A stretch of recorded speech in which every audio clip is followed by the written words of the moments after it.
berbicaralah kepada kami ya Tuhan. Tegurlah kami, ingatkanlah dengan firman-Mu.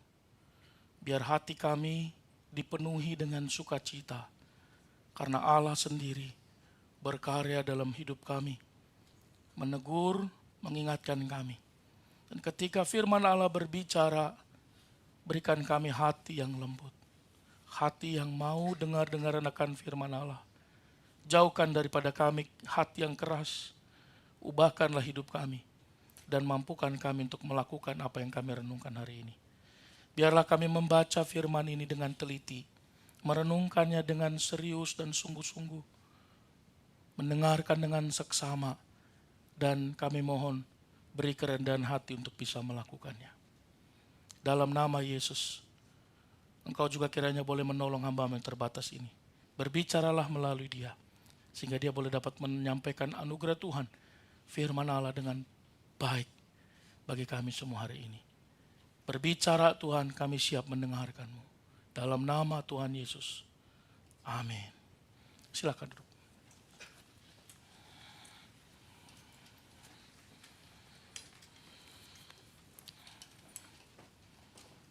Shalom. Selamat hari Minggu. Selamat datang buat kita semua, buat seluruh jemaat yang terkasih, dan khususnya bagi saudara yang baru pertama kali beribadah di Gereja Interdenominasi Injili Indonesia, wilayah Tokyo. Dan selamat datang di gereja yang adalah tempat pelatihan, tempat di mana teman seperjalanan bisa mengikut Tuhan bersama-sama di dalam Tuhan. Hari ini mari kita melanjutkan perenungan kita. Kita sudah sampai kepada bagian yang keempat dari seri Memiliki Hati Kristus sesuai dengan tema pelayanan kita sepanjang 1 tahun ini. Saudara, mari kita membaca Markus 9 ayat 30 sampai 37 yang menjadi teks kita hari ini. Mari kita membaca bersama-sama dengan berganti-gantian. Kaum laki-laki membaca ayat yang ke-30, kaum perempuan membaca ayat yang ke-31. Secara responsor ya sampai dengan ayat 37. Mari kita mulai dari kaum laki-laki. Firman Tuhan berkata, Yesus dan murid-muridnya berangkat dari situ dan melewati Galilea, dan Yesus tidak mau hal itu diketahui orang.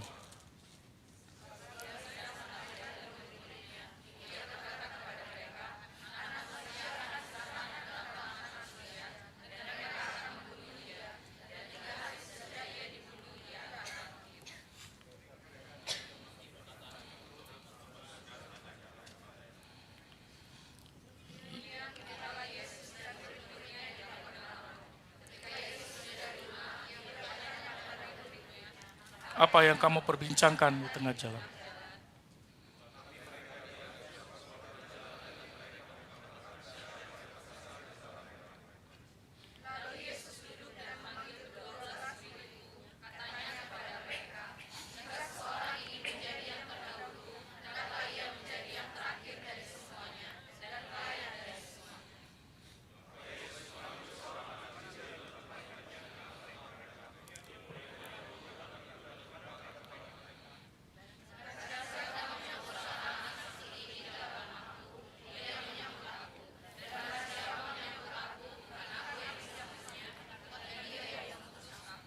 Baik, tema kita hari ini adalah memiliki fokus hidup seperti Kristus. Saudara, dalam teks yang kita baca ini kita diberitahu bahwa Yesus dan murid-muridnya sedang dalam perjalanan menuju Kapernaum. Sebagaimana biasa, Yesus selalu menggunakan segala kesempatan untuk bisa mengajar murid-muridnya. Yesus adalah guru terbaik sepanjang sejarah dunia ini. Dia bisa menggunakan apa saja untuk mengajar murid-muridnya. Tapi hari itu secara eksklusif Yesus mengajar murid-muridnya di dalam perjalanannya secara intentionally melalui apa yang sedang mereka alami dan mereka hadapi. Dan kita bisa melihat di ayat yang ke-31 dengan jelas dia mengajar sesuatu yang sangat penting sekali. Walaupun nanti kita akan melihat apa yang akan menjadi respon mereka. Ayat 31 kalimat ini adalah inti dari kedatangan Kristus, bukan? Anak manusia akan diserahkan ke dalam tangan manusia. Mereka akan membunuh dia dan 3 hari dia akan bangkit. Saudara, menariknya Injil Markus memberitahu kita bahwa mendengar kalimat itu, murid-murid justru dicatat dengan teliti oleh Markus dengan jelas, mereka nggak ngerti. Sudah nggak ngerti, ngapain? Nggak mau nanya. Ada teman begitu. Udah nggak ngerti, nggak mau nanya, sok ngajarin. Itu namanya sotoy. Saudara, menarik sekali. Injil Markus memberi penjelasan begitu teliti sekali. Dia mengatakan, mereka nggak ngerti. Ya memang intentionally Tuhan sedang mengajar mereka, tapi mereka nggak ngerti. Bukan hanya tidak mengerti bahwa Tuhan sedang mengajar, mereka juga tidak mengerti apa yang sedang diajarkan, begitu ya. Saudara, mereka tidak mengerti istilah yang digunakan oleh Injil Markus sebenarnya bukan bicara tentang tidak mendengar. Mereka tidak mengerti, bukan tidak mendengar.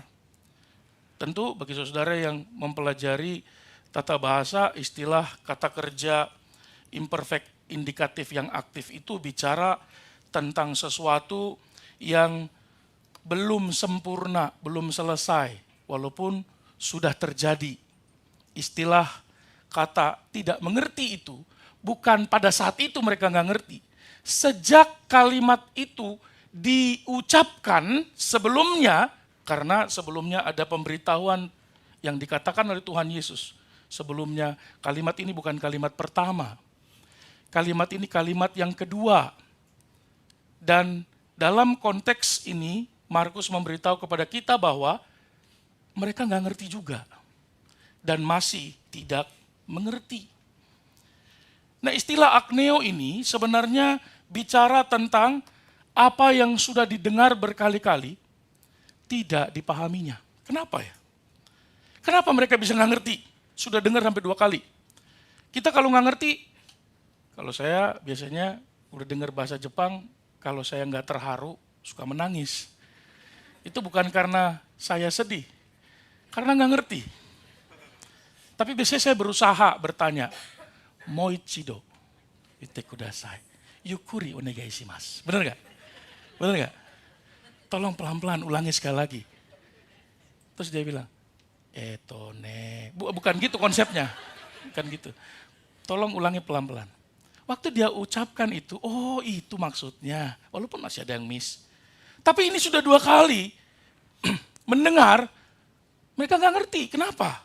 Saudara, kita berkesimpulan bahwa mereka tidak mendengarkan dengan benar.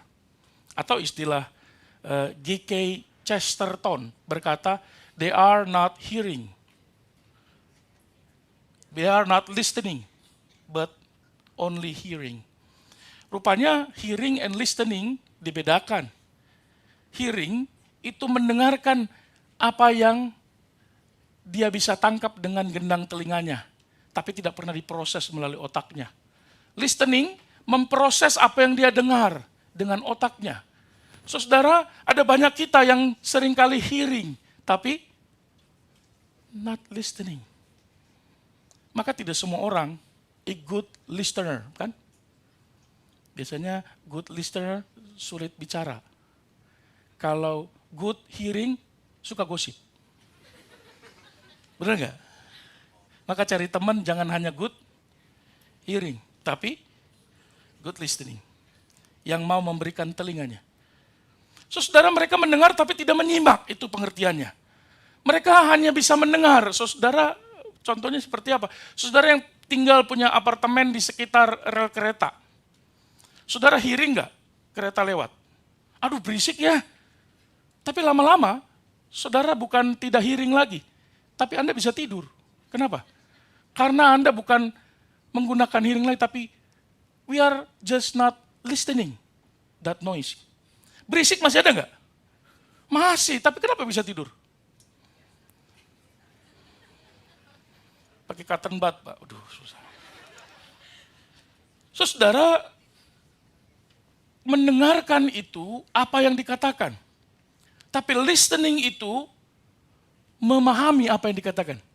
Saudara, Yesus sendiri pun menekankan hal ini sebenarnya. Kalau kita membaca ayat paralel dari Lukas pasal yang ke-9 ayat 44, sudah perhatikan, dia memberikan dua pengertian itu. Dengar dan perhatikan, kata Tuhan kepada mereka. Konteksnya sama ini peristiwanya. Jadi Tuhan Yesus mengajar mereka berkata begini, dengarkan dan perhatikan. Anak manusia akan diserahkan ke dalam tangan manusia. Ngerti? Kata Tuhan. Mereka nggak jawab. Makanya bingung kalau ditanya, apakah Anda mengerti? Ada yang bilang, ngerti nggak sih? Ada yang bilang ngerti Pak, ada yang bilang enggak Pak. Yang nggak jawab apa? Banyakan orang Indonesia biasanya ambil di tengah. Iya. Saudara, kenapa ya? Kenapa mereka tidak kunjung mengerti? Saudara, murid-murid tidak kunjung mengerti kebenaran bahwa Mesias itu akan menyerahkan nyawanya bagi umatnya.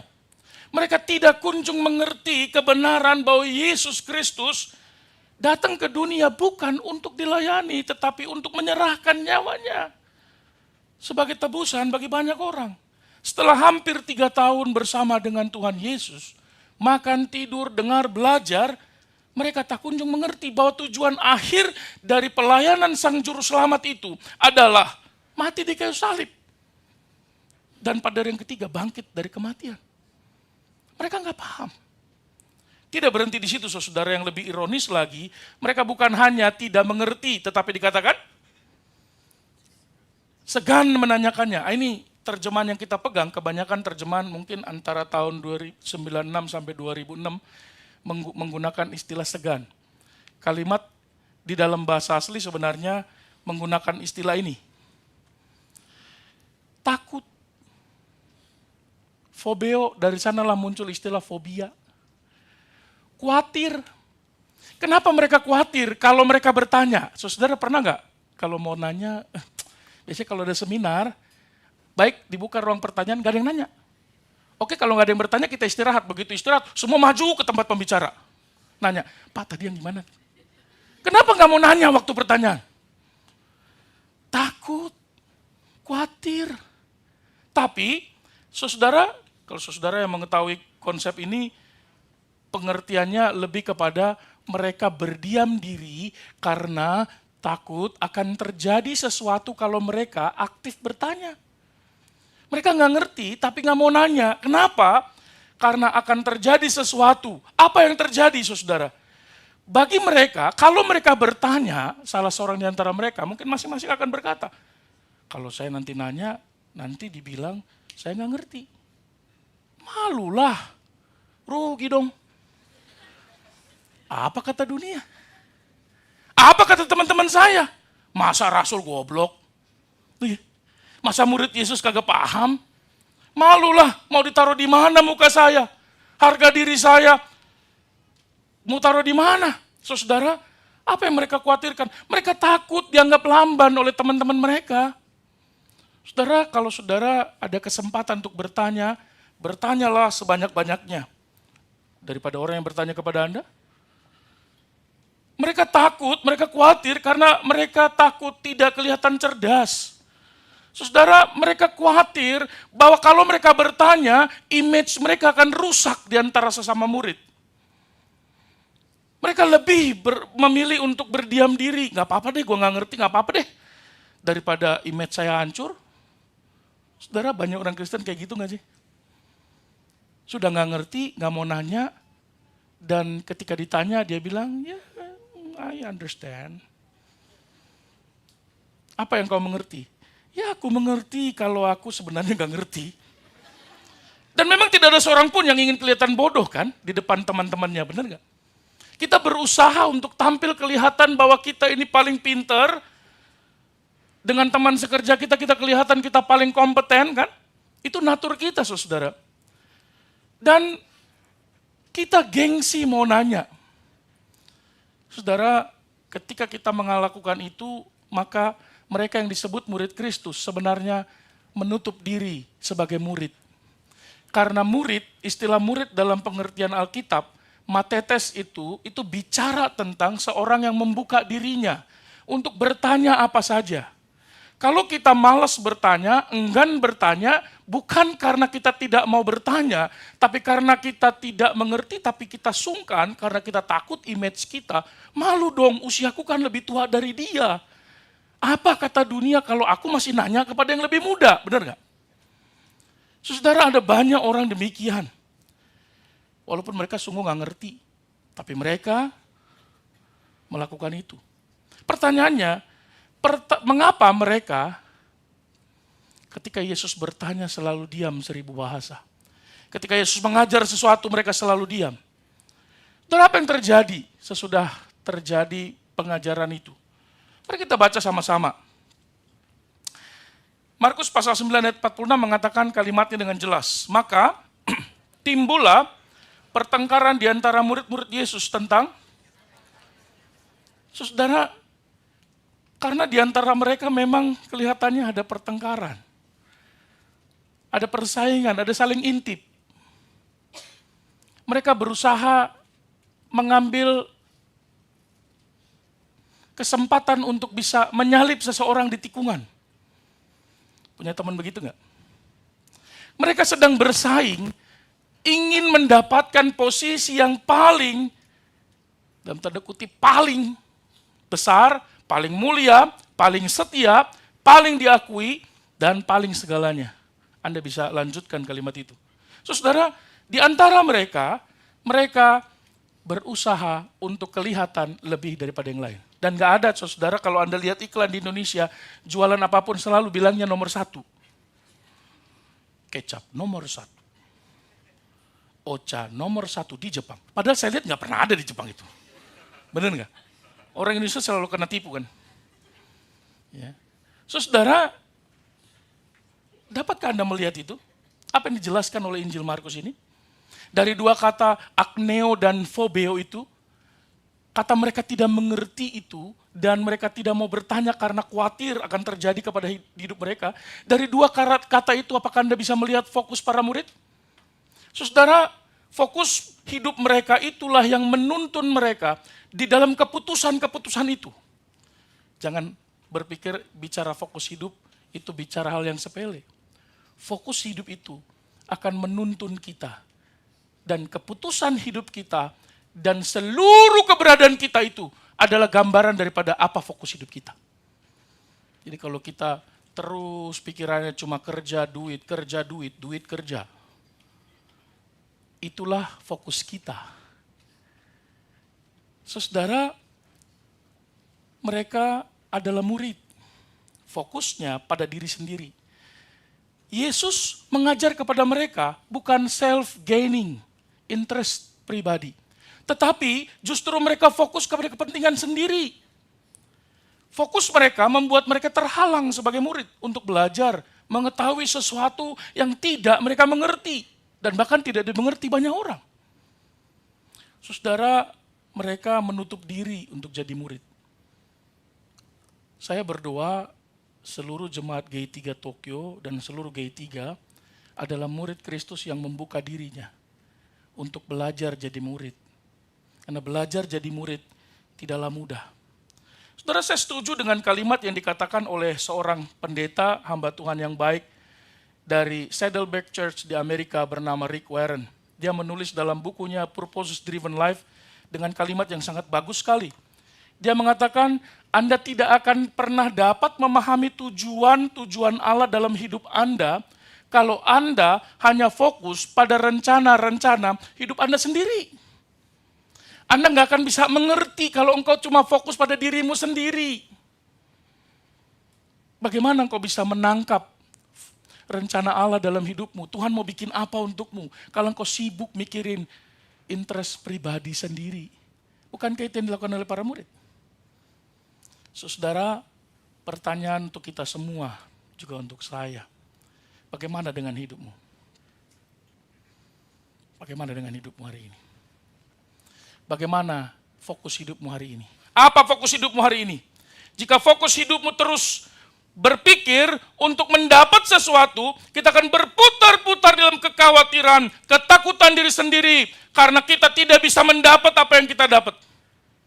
Kita tidak akan bisa mengerjakan dan tidak punya waktu untuk mengerjakan apa yang ingin Tuhan lakukan dalam hidup kita. Kita bahkan tidak mau tahu dengan apa yang Tuhan mau kerjain. Saudara, di sisi lain kita hidup di dalam dunia yang ignorance. Di dunia yang sangat bising sekali, riuh sekali, berisik sekali dalam dunia kita ini. Berisik dengan apa? Segala fokus hidup dunia berlawanan dengan fokus hidup Kristus. Saudara, Juru Selamat mengatakan bahwa fokus hidupnya cuma satu. Bukan untuk dilayani, tapi melayani. Dan menyerahkan hidupnya menjadi tebusan bagi banyak orang. Itu fokus hidupnya. Fokusnya cuma satu, kehendak Bapaknya dia kerjain. Saudara-saudara, beda dengan dunia. Dan Yesus mengajarkan itu kepada para murid. Ketika Yesus mengulangi itu yang kedua kali, ternyata murid-murid belum punya fokus yang sama. Belum tune in dengan Tuhan. Itulah sebabnya fokus yang berbeda itu membuat dunia ketika mendengar fokus yang dijelaskan oleh Kristus. Mengapa dia datang? Semua orang di dunia menganggap kebodohan, bukan? Salib itu adalah kebodohan bagi dunia ini. Dan bahkan kalau kita membaca dalam ayat yang ke-21, mari kita baca sama-sama nih. Ayat yang ke-21, terjemahan bahasa Indonesia sehari-hari. 1, 2, 3. Karena bagaimanapun pandainya manusia, ia tidak dapat mengenal Allah melalui kepandaiannya sendiri. Tapi justru karena Allah bijaksana, maka ia berkenan menyelamatkan orang yang percaya kepadanya melalui berita yang kami wartakan. Bagi orang di dunia ini, berita Injil itu omong kosong, kebodohan. Ngapain Anda buang-buang waktu ke gereja? Sementara hari Minggu Anda kerja luar biasa, bonusnya lebih besar, gajinya lebih tinggi, benar nggak? Saudara, Paulus juga pernah menyampaikan hal ini bahwa banyak orang tidak dapat bisa mengerti. Kenapa? Karena mereka tidak bisa mengenal kebenaran Allah. Mereka berusaha mendirikan kebenaran mereka sendiri. Dan kebenaran mereka sendiri itu menghalangi mereka untuk mengerti kebenaran yang dijelaskan oleh Allah. Maka hari ini saudara, marilah kita fokus. Fokus untuk hidup seperti Kristus. Memiliki hidup yang fokus sebagaimana fokus Kristus. Maka hari ini, mari kita melihat hari ini apa yang harus kukerjakan. Hidupku apa yang harus kulakukan. Fokus hidupku selama ini apa? Apakah hidupku seperti Kristus yang tunduk melakukan pekerjaan Bapa? Taat sekalipun harus mengorbankan nyawa dan mati di kayu salib dalam penderitaannya. Saudara, setibanya mereka di Kapernaum, Yesus bertanya kepada murid-muridnya. Mereka udah gak ngerti, mereka gak mau nanya. Dalam perjalanan Tuhan biarkan, dan Tuhan tahu mereka sedang berbincang-bincang. Dan Tuhan dengan begitu lemah lembut sekali bertanya, apa yang kamu perbincangkan tadi di tengah jalan? Kalau dalam bahasa anak gen sekarang, tadi ngobrolin apaan sih? Kayaknya rame bener. Sampai cekakak cekikik, sampai ada yang emosi, wajahnya sampai kelihatan merah. Emang apa sih? Ngomongin apaan? Kalau Tuhan seorang Betawi begitu kali ya. Saudara, istilah yang digunakan oleh Tuhan Yesus dalam kalimat ini menggunakan kalimat yang mirip persis dengan kalimat yang ditujukan kepada para murid. Saudara, perhatikan bentuknya ya. Ini kalimat yang sama. Seolah-olah Tuhan tidak mengerti dan tidak tahu. Padahal tentu saja dia tahu kan. Masa Allah tidak tahu? Masa Tuhan tidak tahu? Saudara, istilah ini bicara tentang, sekali lagi, ini kalimat bicara tentang sesuatu yang sedang berjalan dan sudah terjadi dan masih belum selesai. Mereka mengalami yang namanya bukan perbincangkan. Tuhan Yesus memang lembut sekali dalam bahasa Indonesia yang kita punya. Diterjemahkan perbincangkan. Padahal dalam bahasa aslinya sebenarnya bicara tentang pertengkaran. Sudah terjadi pertengkaran. Apa yang kamu ributkan sebenarnya? Dan belum selesai, sudah sampai di Kapernaum juga masih ribut. Emang apaan sih yang kalian omongin sampai berantem? Saudara, kadang saya suka marah begitu tuh di rumah. Wah, kalau pagi-pagi, aduh, habis renungan tuh senang sekali. Sepi rumah. It's very quiet. Begitu jam 2. Tadaima! Aduh. Masuk yang kedua. Tadaima yang kedua. 1, 2, saya hitung dari kamar. 1, 2, 3, 4. Hitungan ke 10 berkelahi mereka. Persis mesti sama. Enggak kakaknya, enggak adiknya. Adek! Nande! Lalu saya harus keluar kan? Apa sih yang kalian ributin? Pulang-pulang. Iya habis tadi kakak udah pulang duluan. Adik kenceng larinya duluan. Lah terus marah apa? Masalahnya di mana? Dia pelari sprint biar dia kurus gak apa-apa. Kok jadi Anda yang ribut? Enggak Pak. Kakak tuh khawatir kalau adik jatuh tersandung gimana. Duh. Kan nanti kakak juga dimarahin sama papa katanya. Dalam hati saya, bisa aja sendok lontong. Pinter banget dah kalau ngelesnya. Tapi Tuhan Yesus gak gitu kan. Tuhan Yesus gak berkata seperti itu. Dia berkata dengan jelas, apa yang kau perbincangkan, apa yang kau pertengkarkan membuat kalian berkelahi sepanjang jalan. Apa sih? Segitu pentingnya dibanding kalimat yang sudah 2 kali keulangi, yang tidak kamu mengerti. Saudara, bukankah yang tidak kau mengerti itu yang harusnya kau perbincangkan? Benar gak? Apa sih yang lebih penting dari yang kukatakan itu? Kira-kira begitu kalimatnya. Yang masih belum selesai juga, sudah sampai di Kapernaum. Jauh loh perjalanan kita, tapi pertengkaranmu gak habis-habis. Saudara punya teman begitu. Liburan 1 hari, dari Tokyo sampai Gunung Fuji, berantem mulu. 2 jam di bis, bukannya sukacita, berantem mulu. Pas ditanya, apa sih pertengkarannya? Enggak Pak, tadi saya lihat itu kacang hijau atau kacang kedelai. Ya Tuhan, balik lagi aja sono. Saudara, apa sih itu? Apa yang membuat engkau begitu pentingnya bertengkar sampai kalimat Tuhan Yesus yang begitu penting itu tidak kau pertengkarkan, tidak kau perdebatkan, tidak kau pertanyakan. Saudara, apa jawab mereka? Tentu saja orang Jawa bilang mereka menengai, diam 1000 bahasa. Kenapa? Rupanya ada alasannya. Mereka tidak bersuara sama sekali karena mereka ribut sesuatu yang mereka takut diketahui oleh Tuhan Yesus. Mereka mempertengkarkan kalimatnya. Siapa yang terbesar di antara mereka? Saudara, ada yang mau bertengkar dengan saya siapa yang paling besar di ruangan ini? Anda tentu tidak mau karena semua orang juga sudah tahu Pak. Bapak yang paling besar di ruangan ini. Tapi kalau berat belum tentu Pak. Kan gitu. Saudara, bukan itu kan. Yang terbesar yang dia maksud apa ya? Pada saat Yesus menjelaskan tentang kehinaan, kerendahan, kematian, misi ilahi yang begitu penting tentang kekekalan itu, mereka bicara tentang dunia. Saudara bisa mengerti itu. Di saat Yesus bicara tentang kemuliaan Allah dengan menyerahkan dirinya sampai mati, murid-murid mengabaikan semua itu dan bicara yang paling rendah di dalam dunia ini, yaitu siapa dapat apa, posisi di mana. Saudara, inilah titik terendah menurut saya bagi para murid sebelum peristiwa Paskah. Mereka tidak ingin Yesus tahu fokus mereka yang sejati ketika menjadi murid adalah mendapat posisi, jabatan, kemuliaan bagi diri mereka sendiri. Saudara, mereka diam karena mereka malu, terketahuan. Persis ketika mereka diam, tidak mau bertanya ketika Tuhan menjelaskan tentang kematiannya yang akan datang yang kedua kalinya. Mereka malu kalau ketahuan. Kagak enak sama guru kita.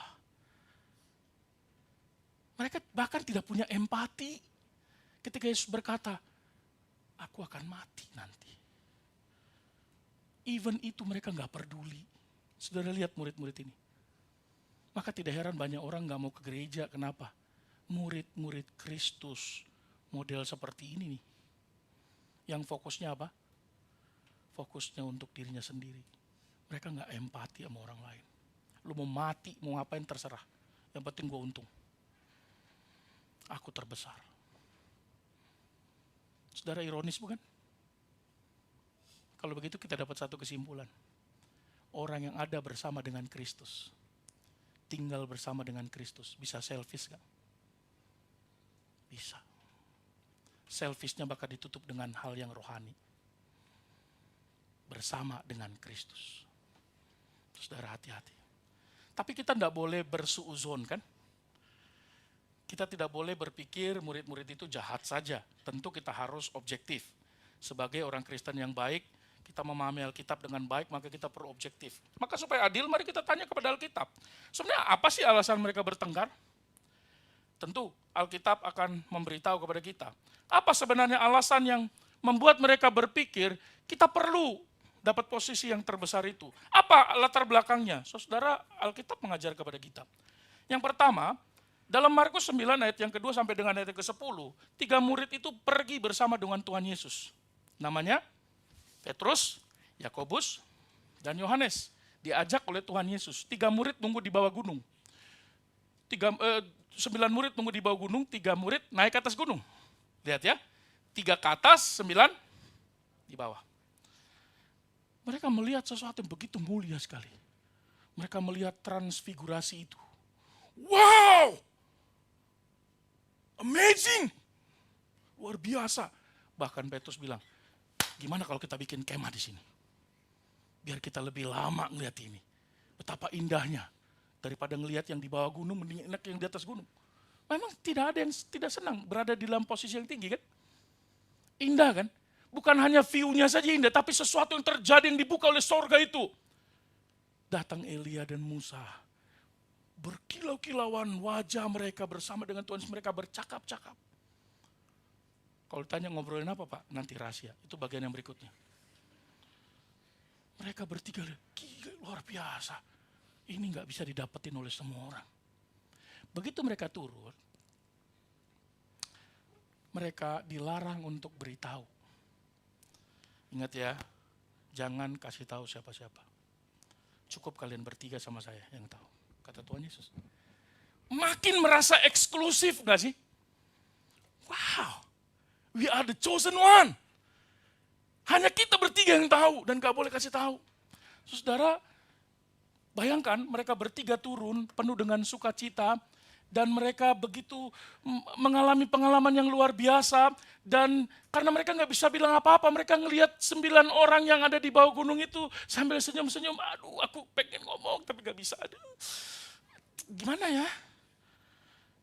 Yang ketiga alasannya, 3 murid yang naik ke atas gunung, pengalamannya berada di ketinggian itu begitu mulia sekali. 9 murid yang ada di bawah gunung, pengalamannya tidak sehebat mereka. Kenapa? Karena di bawah gunung, mereka dibully oleh ahli-ahli Taurat. Kenapa dibully? Kalau kita membaca pasal 9 ayat 14 sampai 18, ada seorang ayah punya anak sakit. Bawalah ke murid-murid Yesus. Yesusnya lagi ke atas gunung sama murid-muridnya. Mungkin muridnya bisa nyembuhin. Dibawa, didoainlah oleh 9 murid. Kagak sembuh. Dicaci makilah 9 orang ini. Oke? Lalu berdebatlah mereka dengan ahli Taurat. Lalu mereka dihujat habis-habisan, mereka dimaki-maki. Pengalaman mereka berat kan? Sementara yang 3 orang ngapain? Wah, luar biasa. Mereka melihat tidak semua orang bisa melihat sesuatu yang begitu indah. Saudara, Anda bisa membayangkan yang terjadi? Ketika yang 9 orang itu turun, Yesus bertanya, kalian lagi berdebat apa dengan orang ahli Taurat? Ini mereka bilang bisa sembuhin. Mereka bilang kau Mesias. Berdoakan aja gak sembuh. Saudara, peristiwa itu kita sudah pernah renungkan. Tapi kita fokus kepada murid-murid ini. 9 orang itu bertanya kepada 3 murid itu. Tadi ngapain aja di atas? Lihat apa? Ngomongin apa?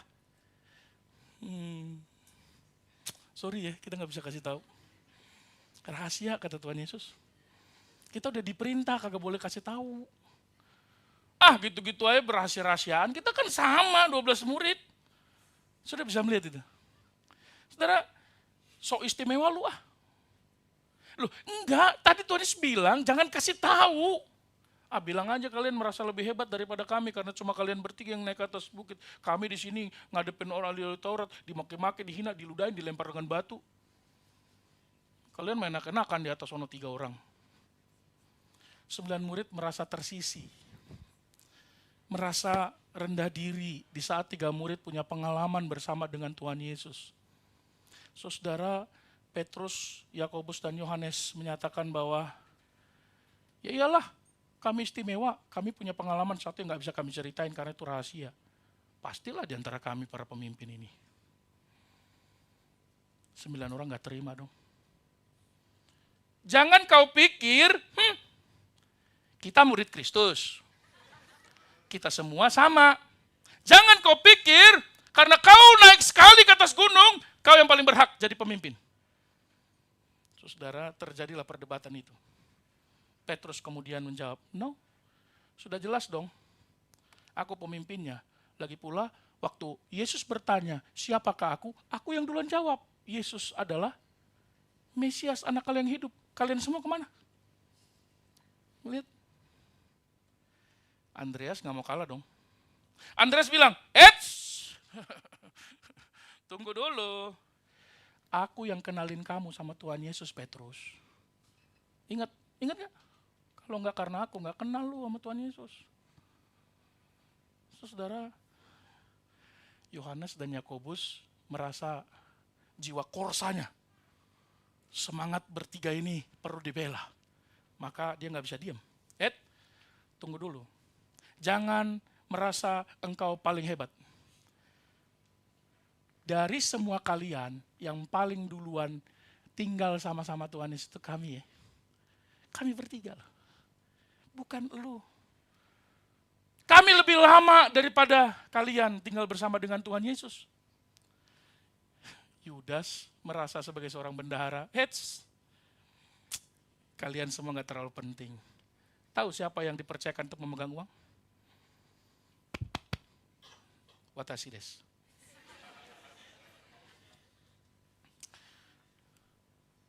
Dialah bendahara. Kalau nggak ada saya, nggak makan kalian. Kira-kira demikianlah perdebatannya.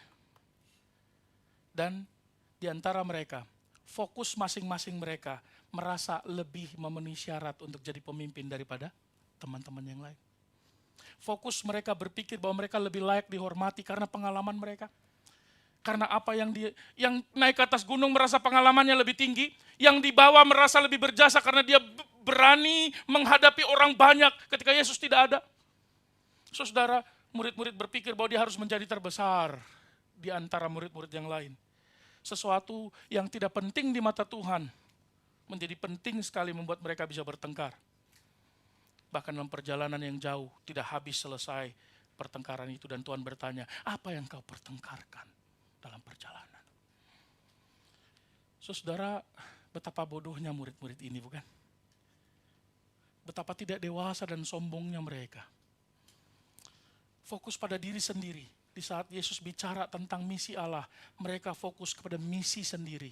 Di saat Yesus bicara tentang pengorbanan, mereka berusaha untuk membuat orang lain berkorban bagi diri mereka. Di saat Tuhan Yesus bicara tentang kekekalan, mereka sibuk mempeributkan, mempertengkarkan tentang sesuatu yang tidak kekal. Duniawi, ambisi pribadi. Saudara, doaku hari ini buat kita semua. Dan harusnya jadi doa kita bersama. Kiranya kita semua dijauhkan oleh Tuhan dari ambisi-ambisi itu di dalam gereja ini. Ketika hamba Tuhan punya ambisi pribadi dalam gereja, hancur gereja itu. Ketika majelis punya ambisi dalam kemajelisan, hancur pelayanannya. Ketika jemaat dalam gereja, di antara jemaat punya ambisi pribadi datang ke gereja. Walaupun ada banyak begitu kan, datang gereja gak sungguh ingin gereja. Banyak pertanyaan kepada saya, boleh gak orang gereja datang untuk cari kerja? Gak ada masalah. Apapun motivasimu datang ke gereja, Tuhan bisa menggunakan motivasi yang buruk itu untuk engkau mengenal Tuhan. Amin. Tapi ketika kita jadi murid, ketika kita sudah bersama dengan Kristus, kita hidup di dalam Kristus, tapi ambisi kita masih bicara di luar Kristus, saudara, itu bukan murid.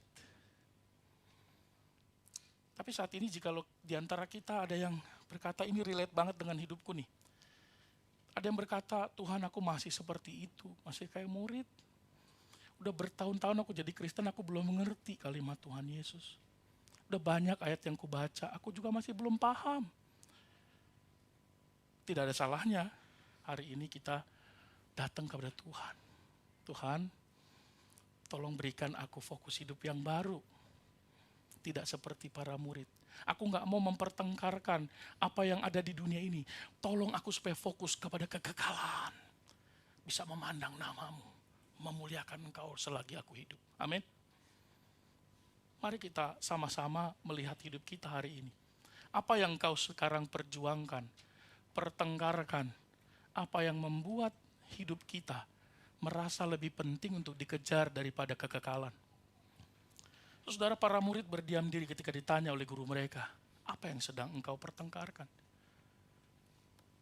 Juru selamat kita bukan tidak tahu. Karena Lukas 9 ayat yang ke-47 mengatakan, Yesus mengetahui pikiran mereka. Tahu. Itu sebab Yesus dengan segera mengambil sampel untuk menjadi gambaran yang kelihatan. Apa itu? Yesus mengambil seorang anak kecil dan mengucapkan kalimatnya dengan jelas sekali. Mari kita baca sama-sama. Lalu Yesus duduk dan memanggil ke-12 murid itu. Katanya, jika seorang ingin menjadi yang terdahulu,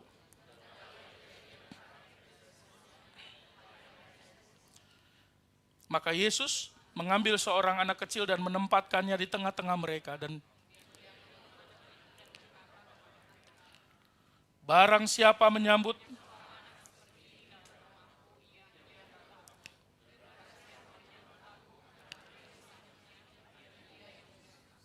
Yesus dengan penuh pengertian, yang sudah mengerti perasaan dan pikiran mereka, mengoreksi mereka dengan begitu jelas.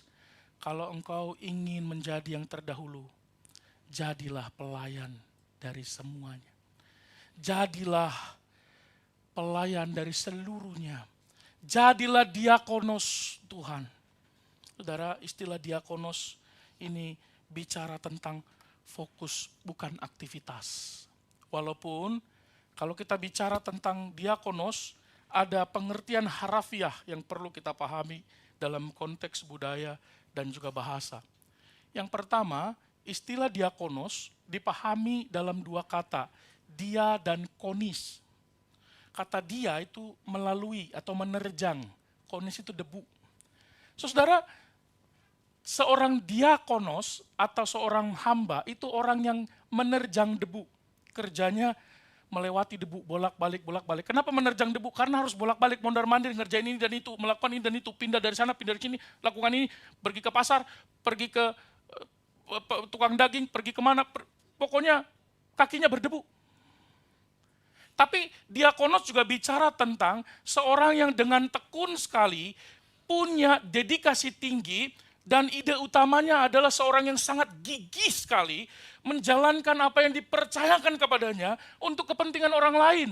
Tugasnya diberikan kepada mereka. Tetapi yang ketiga, diakonos juga bicara tentang orang yang memberi sesuatu kepada orang lain. Nah ini bicara pemberian, itu namanya diakonia. Kita ada persembahan diakonia kan? Itu untuk kepentingan orang lain. Tapi melakukan tugas pekerjaan yang rendah, kasar, hina, biasa, atau seperti mengurus meja. Mengurus meja itu biasa kan? Saudara, di gereja pekerjaan yang kelihatannya rendah, bersihin toilet, menyapu, sojiki gereja, nyusun kursi, ngangkat barang-barang ke gudang. Itu kan pekerjaan yang gak dilihat orang, bener gak? Berapa banyak yang bantuin anak-anak muda kita bawa ke gudang barang-barang itu? Sedikit. Mereka sedang diakonia tuh. Itu pekerjaan yang dianggap rendah, dianggap nggak terlalu penting, nggak signifikan. Padahal kalau nggak ada mereka, kita nggak bisa ibadah seperti ini. Betul kan? Tapi dari semua pengertian diakonia itu bicara tentang apa? Seorang yang bersedia dengan sadar melayani dalam pekerjaan yang dianggap tidak penting. Yang rendah, yang hina, bahkan membutuhkan penderitaan. Berdedikasi tinggi tapi perlu pengorbanan yang dalam dan luas untuk kepentingan orang lain dan kepentingan sang Tuhan yang memerintahkannya. Itu kata diakonia. Saudara, kita ini seharusnya, murid-murid Kristus seharusnya adalah diakonosnya Tuhan.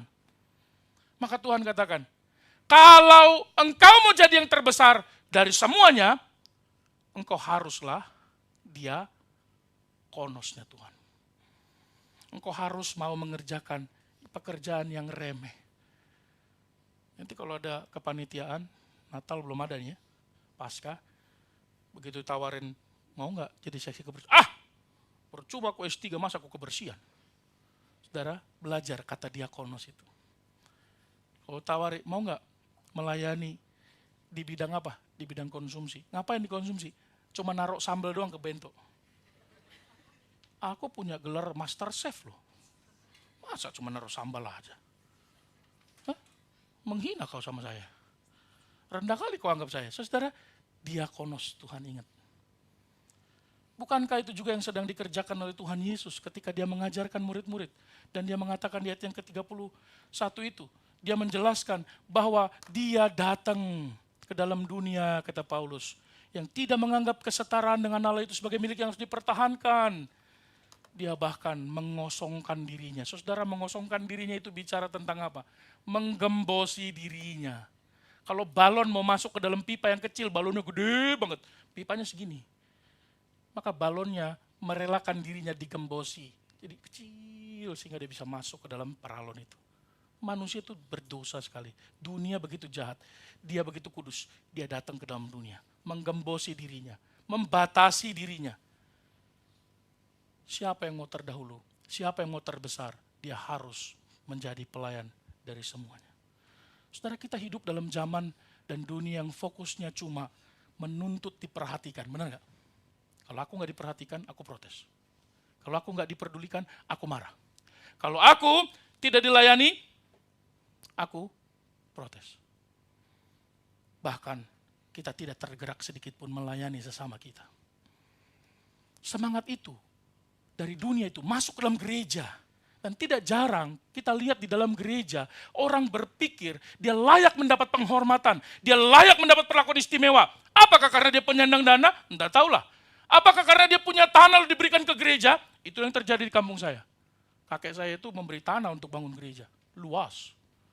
Maka kakek saya itu ketua majelis seumur hidup. Sampai mati. Kenapa? Bukan kerohaniannya dilihat. Kenapa? Karena penyandang dana. Saudara, waktu saya dengar itu saya sedih juga. Tapi saya sedihnya setelah saya ngerti kebenaran firman Tuhan ini. Dulu, senang dong. Datang gereja petentang-petenteng. Kau cucu siapa kau? Cucu punya tanah inilah. Enggak. Banyak orang berpikir datang ke gereja, kalau tidak dihormati, tidak diperlakukan istimewa, mereka protes, mereka bertengkar, bahkan mereka undur dari gereja ini. Saudara, jika kita semua ingin terkemuka, kata Tuhan Yesus, mulai belajar untuk apa yang bisa kulakukan untuk gereja ini. Bukan menuntut apa yang bisa dilakukan gereja untuk saya. Saudara, mari kita belajar hari ini kerendahan hati itu. Itulah yang Yesus ajarkan kepada kita. Gambaran kerendahan hati. Anak manusia akan diserahkan. Saudara, pertanyaannya begini nih. Yesus kenapa mengambil anak-anak? Ada apa dengan anak-anak? Yang pertama, anak-anak itu gambaran kerendahan hati, saudara. Anak-anak belum bisa mencapai apapun. Kekuasaannya nggak ada, benar kan? Dia kuasanya apa? Kalau saya marah kepada anak saya, kalau tidak mau ikut aturan di rumah, keluar. Benar? Ya mau nggak mau dia diam lah, kan gitu. Padahal kalau dia keluar saya juga panik. Benar kan? Tapi saudara, mereka hanya bergantung pada ayahnya. Dan ketergantungan itu hanya kepercayaan. Anak-anak itu di dalam struktur sosial pada saat itu lapisan paling bawah. Bagi ahli-ahli Taurat bahkan menganggap sia-sia mengajar anak-anak di bawah usia 12 tahun. Sia-sia. Jadi nggak dianggap. Kenapa anak-anak? Karena anak-anak itu tidak dapat melakukan apapun untuk orang dewasa. Anak-anak tidak bisa bikin sesuatu yang membuat orang dewasa melakukan kepadanya, lalu kemudian dia dapat posisi yang tinggi. Kalau kita melayani anak-anak, itu enggak kemudian kita jadi lebih tinggi posisinya dalam gereja, enggak kan? Coba lihat guru sekolah minggu di bawah sana, kasihan mereka. Jarang ikut ibadah, hanya ikut streaming sesudah ibadah. Sudah gitu diomel-omelin lagi mereka. Kalau anaknya pulang enggak kompeten gitu belajarnya, bener enggak? Kita enggak punya empati itu. Karena tidak mungkin kita mengerjakan untuk anak-anak, lalu kita dapat posisi sesuatu, enggak bisa. Bahkan murid-murid mengusir anak-anak ketika mereka bicara tentang perceraian kan. Karena anak-anak ngerti apa tentang perceraian. Yang keempat, anak-anak perlu dilayani. Dan sesudah mereka dilayani, tidak seperti orang dewasa. Orang dewasa kita layani, dia bisa bilang terima kasih. Paling tidak. Atau dia jadi melayani. Tapi ketika anak-anak dilayani, dia nggak bisa bikin apa-apa. Balasannya nggak ada. Betul? Yesus berkata, barang siapa mau menerima anak-anak ini di dalam namaku, dia juga menerima aku. Pelayanan yang rendah, pelayanan yang tidak membawa kita pada posisi apapun, kalau itu terus kita kerjakan dengan sungguh-sungguh, kitalah yang terbesar. Amin. Apakah Yesus melakukannya? Saudara, mari kita belajar ini. Dalam Yohanes pasal 13 kita tahu, Yesus memberikan contoh dan teladan. Yesus membasuh kaki murid-murid yang kotor itu. Bahkan murid-murid yang kelak akan meninggalkan dirinya. Lari dengan kaki yang sama yang dicuci oleh Tuhan Yesus, betul? Ngeri kan? Yesus cuci kaki para murid yang kotor itu. Yang kelak itu akan mengkhianati dia. Dengan 30 keping perak dan menyerahkannya di taman dengan ciuman.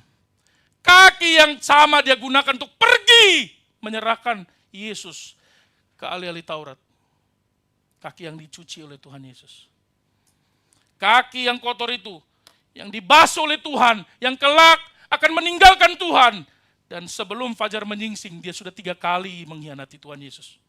Kaki yang sama yang dibasuh oleh Tuhan. Kenapa? Mereka nggak ngerti apa yang Tuhan bilang. Mereka tidak mau bertanya. Mereka justru bertengkar untuk fokus yang berbeda. Saudara, apa yang bisa kita jadikan kesimpulan hari ini? Mari kita koreksi hidup kita. Mari kita evaluasi. Apa sebenarnya fokus hidup kita hari ini? Dan kalau kita mendapati hidup kita masih fokus kepada apa yang sebenarnya tidak bernilai kekekalan, milikilah fokus hidup seperti Kristus. Hidup yang fokus pada kekekalan, melakukan kehendak Bapaknya. Dia tidak menuntut diperhatikan, tapi dia mengerjakan apa yang perlu dilakukan. Amin. Doaku, doa kita semua, doa saya, semua jemaat G3 Tokyo datang ke gereja dan bertanya, apa yang bisa kukerjakan untuk Tuhan hari ini, Pak? Apa yang bisa kulakukan untuk melayani Tuhan di gereja ini, Pak? Aku tidak mau jadi murid yang dicuci kakinya oleh Tuhan Yesus, dibersihkan hidupnya, tapi kemudian menyangkali dia dengan berduduk diam, menikmati ibadah, tetapi tidak berbuat apa-apa. Mari jadilah seorang yang melayani Tuhan dan kepentingannya. Jadilah diakonosnya Tuhan. Dan ketika kita melayani Tuhan, jangan melayani Tuhan untuk dapat penghargaan, dapat pujian. Jadilah pelayan. Jadilah seorang yang dengan sadar berkorban untuk memuliakan Tuhan. Mohon Tuhan kiranya menolong kita semua, menolong saudara dan saya untuk bisa menjadi seorang yang punya fokus seperti Kristus. Amin. Mari kita bangkit berdiri.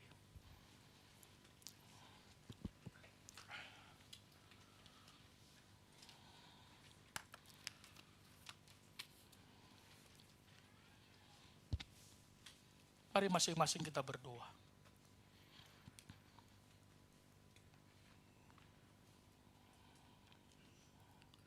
Bapa kami di surga, terima kasih. Kami tahu hidup kami banyak hal yang tidak kami mengerti. Seringkali juga kami abaikan apa yang kami mengerti itu.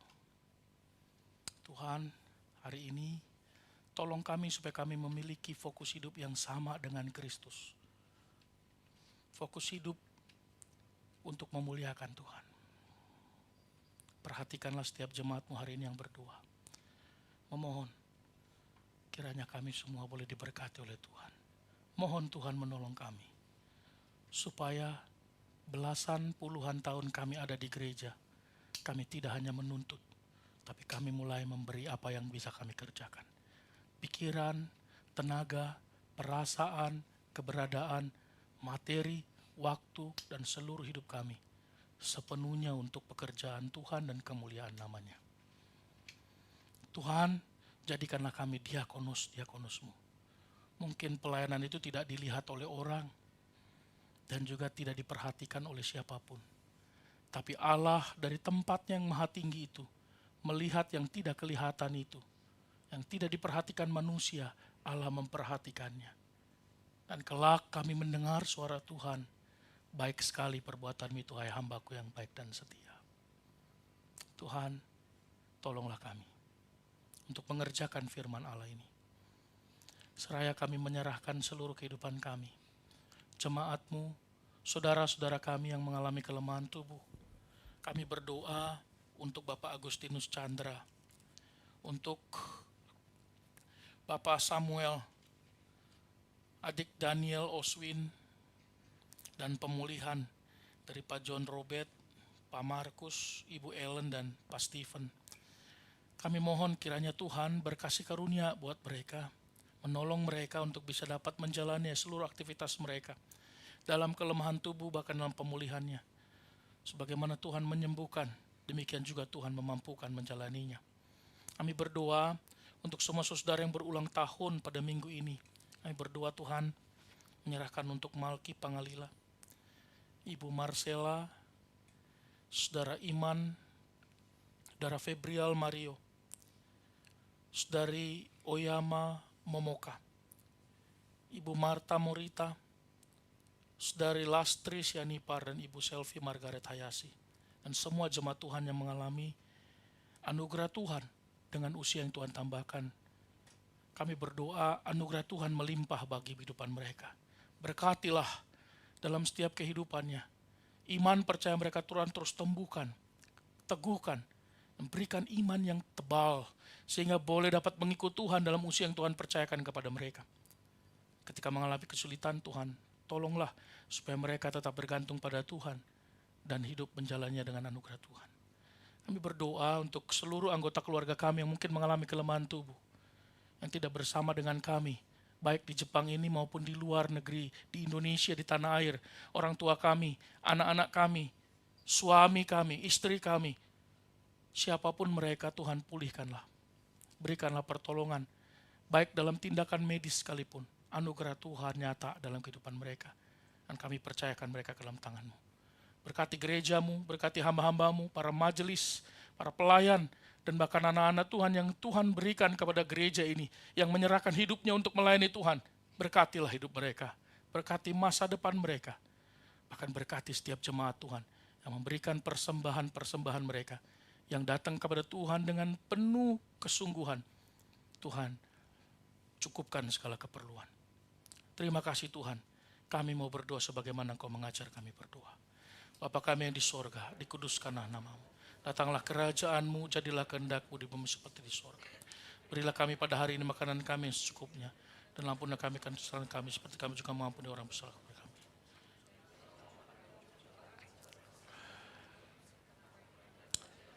Amin.